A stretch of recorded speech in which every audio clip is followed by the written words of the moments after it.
Maybe So one of the ones where you have to pull it from from about, yeah, from over at Christchurch.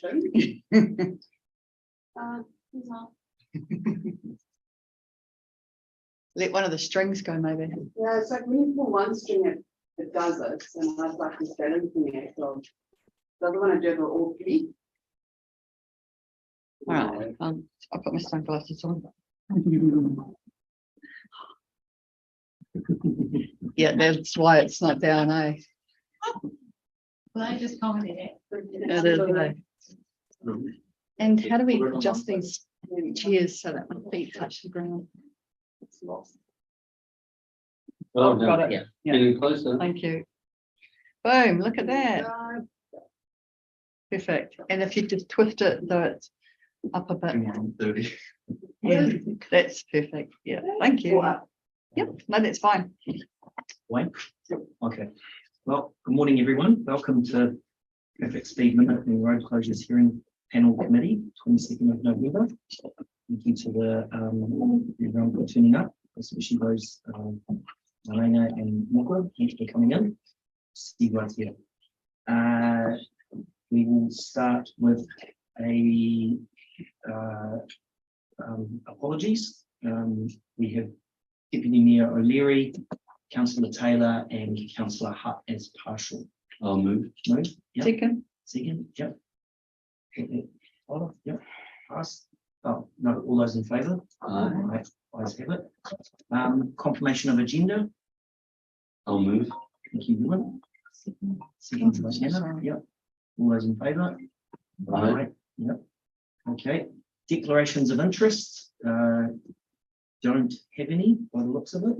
I'm particularly interested. You are interested? Yeah, good. Thank you. Thank you, Ewan. Okay. I don't have to move that all. No, it's okay. And into item 4, parking restrictions and traffic bylaw.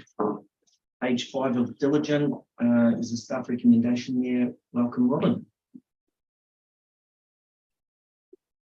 Morning, councillors. So I'm happy to take the item as read, but noting that we do have a couple of new councillors, I thought I'd give just a very quick background on what this process is about. Fantastic. Thank you. So the Hamilton Traffic Bylaw 2021 basically sets up the ability for us as a council, as a road controlling authority, to put restrictions in place to what traffic does. And basically the bylaw is the legal instrument that captures and records those changes such that then it can be enforced. And that enforcement may be in some cases by New Zealand Police, if they're what we call moving offences. So if the vehicles are moving, so that's such as a couple of maps that we're going to look at today, which are heavy vehicle maps, which show where they're either allowed to go or not allowed to go. Or it may be that they're stationary vehicle offences, which is where a parking enforcement team do their work. So what we do is basically we need to bring it through this committee to get a resolution to update the schedules that sit at the back, or the registers that sit in the back of that bylaw. If we want to change the content of the main bylaw itself, then through the Local Government Act, we have to go through what's called a special consultative process. So all we're doing is basically keeping those records up to date in the back of the document. The bylaw was reviewed and updated last year, so that it's nice and current. So what we tend to do is we get requests from residents, businesses, that sort of thing, or as part of some of the improvements that we're doing and changes that we're doing to the network, adding cycle lanes, those sorts of things. And we pull them together, we do the consultation for it, and then bring a group of recommendations through to the committee. And we work with the committee chair to call this meeting as needed. So that's the traffic restrictions and traffic bylaw activities. For this particular one, we've got a couple of very simple proposed changes. One is to deal with the mobility parking that currently sits just outside the window here in the Kara car park. with the changes and repainting of the new building, we're going to pop that over onto the other side here, so it faces onto Anglesey Street. Normally we wouldn't worry about it too much if it was just providing general parking, but we wanted to be able to enforce it. So that's why we're taking it through this process. And those car parks will just sit over there temporarily while that work's happening. And once everything's finished, they'll pop back over here again. So that was the first item on the agenda.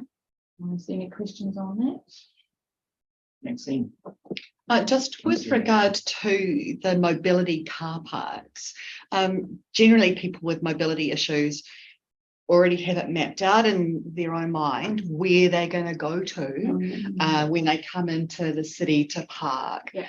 Will we have adequate signage up there that directs them to the new place so that we don't confuse anybody or send them home again for fear of not being able to find a way? Yeah, so as part of the change, we've also been working with CCS Disability and will be, once this is confirmed, letting them know to also let their members know. So CCS Disability manage the issuing of the mobility cards that you can put in your car that then entitles you to use a mobility car park.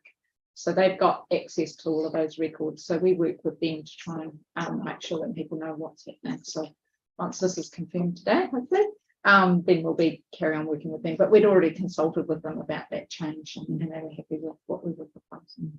But there will also be plenty of signage around the place. And there's adequate access into there. It has gardens on either side of there, so that's not too much of a problem for being able to We've get in taken back over around. 4 car parks Okay. to give the room that we need, and then the maintenance crew also aware of the need to maintain gap through there. So, Cool. Thank you. That was it from me, really.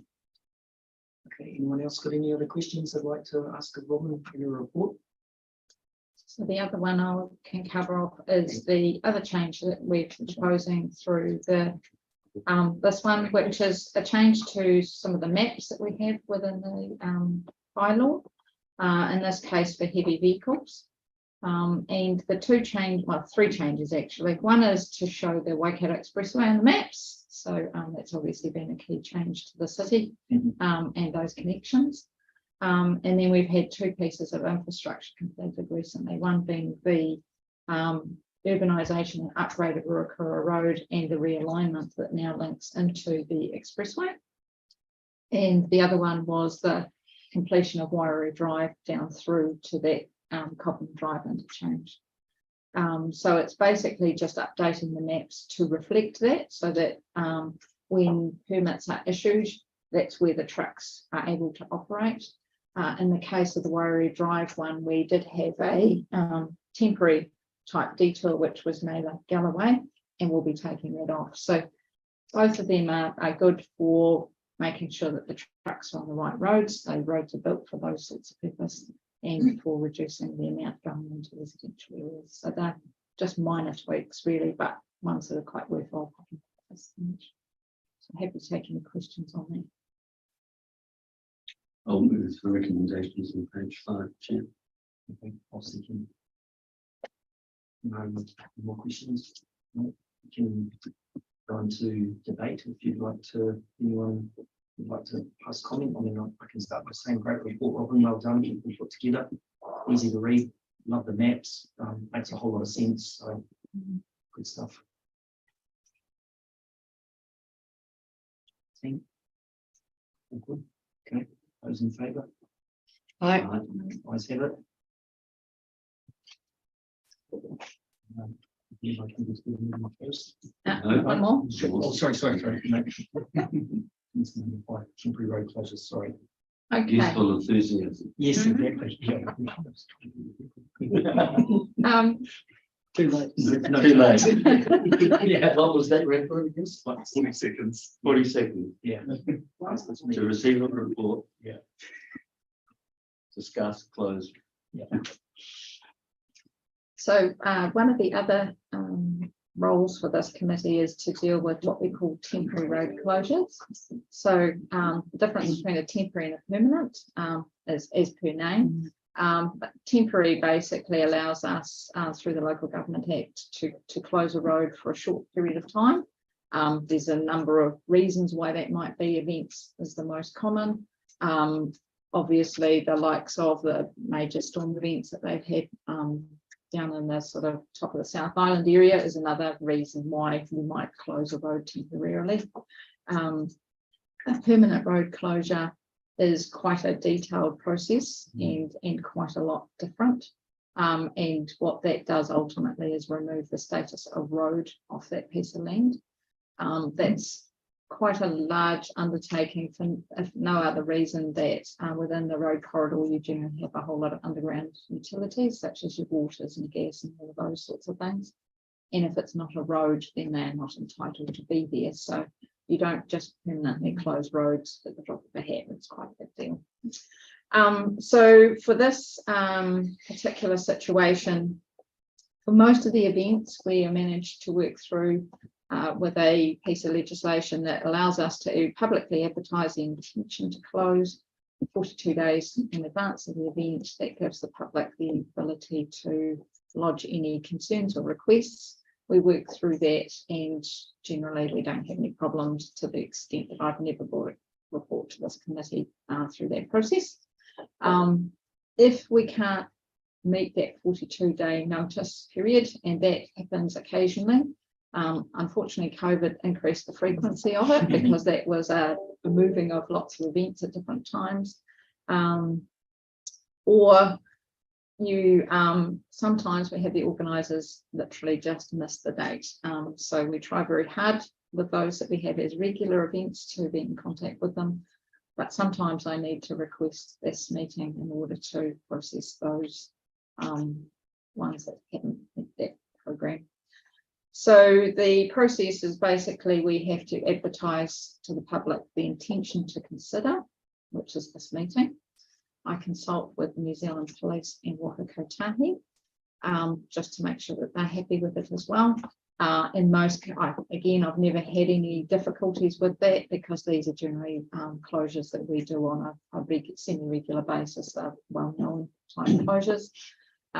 We have today's meeting, and then we have to publicly advertise the decision that's made, and that advert has to go out at least 24 hours prior to the closure of the road.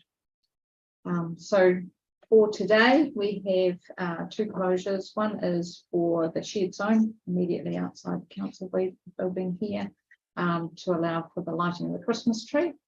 And that's closing that just so that families with children, that sort of thing, can run through there and not worry about the vehicles. The other one is for the White Ferns versus Bangladesh cricket match. That had been advertised, but the date has been changed more recently, and when that date change came through, it was too close to the 42-day notice. So I'm happy to answer any questions. Thanks, Chair. Councillor Ewan. Yeah, thanks, Chair. Robin, can you just expand in regards to homeowners around Seddon Park for road closure for the cricket? Just confirm that they'll be able to come and go to the residents. Yes, yeah. So again, that's a standard format that they have in place, so that they'll have people at the closure point. If you're a resident, then you're able to come and go. And I've just got one question if anyone else doesn't have one. Yeah, I've got a question, but Oh, after no, you, no, you go, Councillor. it's just with regard to the Bryce Street part of that. My understanding is that it's currently closed already. So this is in addition to that, or? Yes, so Yeah. I guess we've had events overtake each other slightly. So the closures required for the cricket are as specified in here, which does include that section of Bryce Street. And that was only to be at the end of the match. And that's to basically allow for the crowds to disperse. What we had determined yesterday was that following some pretty intense weather events. That there's been some more settlement in the section of Bryce Street between Tristram and Seddon. So we've had settlement going there for quite some years. It's something we've been monitoring. We've done a few changes out there. We took down trees within the rail corridor to reduce some of the weight through there. We moved the footpath out and reduced parking on the southern side next to the railway to again remove some of the weight that was happening. So we've taken the precautionary measure of closing that as a temporary road closure for safety reasons while we get in and do some repairs, because some of those cracks are opened up quite a bit. So we'll need to get something in there just to stop the walking getting in, and that we get the consultants back out to have a good look and make sure we're comfortable with it. So we're working with H3. While that section of Bryce Street's closed when the game finishes, that is where they get some of their key access point for servicing the venue. So we're working with them to make sure that that can still happen, and probably put a bit of a temporary track in off 7 for that. But it won't open again. It won't After open the again match. following this. No. No. So it's kind of a longer term one. We're not sure quite how long that's going to be. It'll just depend what we find when we get those consultants in. And is that to do with the subterranean So railway? So the belief is that there was a gully through there, and that it was a rubbish dump years ago, and then in about the 1940s there was a road built through there, and it's got a fairly thick concrete pad. That concrete pad appeared, and it's quite a long one, seems to have broken along the middle of it, so we're getting settlement this way, and then along its length it seems to have also broken into pieces, so we're getting differential settlement. At this stage, well, based on previous experience, it seems to be settlement downwards rather than anything moving out into towards the rail track. But that's one of the things that we'll be doing. We have to work with Kiwi Rail before we can go into their rail corridor to do a look and make sure that that's all okay. So that again is one of the reasons why we're not quite certain when we're actually going to be able to get access to that area and do those checks. Thanks, Robin. Thanks, Chair, for indulging. No, that's all right. Actually, So I just had one question, and you do mention it in the report about previous events. The locals don't get sort of too concerned, but CBD retailers, is there a history of any of them getting quite antsy about road closures around the city, especially for the lighting of the Christmas tree? That surely they'd be welcoming of it, I would imagine. Yeah, so our events manager, Tracy, works very closely through Vanessa for the Hamilton Central Business Association. So they're actively involved with these events, and we would make sure that they know about proposed closures and letting all the businesses know. But I think in general they're supportive of these closures because they enable the events to go ahead safely. We're bringing people to the city, aren't we? Right, no one else can well, just a comment, perhaps if governance could put that date and time in our diaries, that would be helpful. Lighting of the Christmas tree. Yeah, that's a pretty big civic event. This Saturday, I think, isn't it? Yeah. Okay. Yeah. And organise some fine weather for it too, if you don't mind. The weather's going to pack it in for the weekend. I thought Chair of Finance could look at. Oh, okay, it's a little bit beyond my terms of reference. Yeah, it's outside of that. And I think it would probably help Robin in her roading as well, wouldn't it? That would be Less great. water. Okay, with that in mind, is there any debate? No. Was it? Actually, when we reversed it, Anna moved it, and I was the seconder. There you go, you've moved your first motion. Oh, great. Yeah. So you have to write a reply if you need it. All those in. Into the negative, eh? Show of hands, all those in favour of the motion? I, Ayes have it. Yeah. Well, now I can declare the meeting closed. Excellent. you can Thank you indeed. for your time today. Aye. Thank you, Robin, Well for your done, Chair. easy report.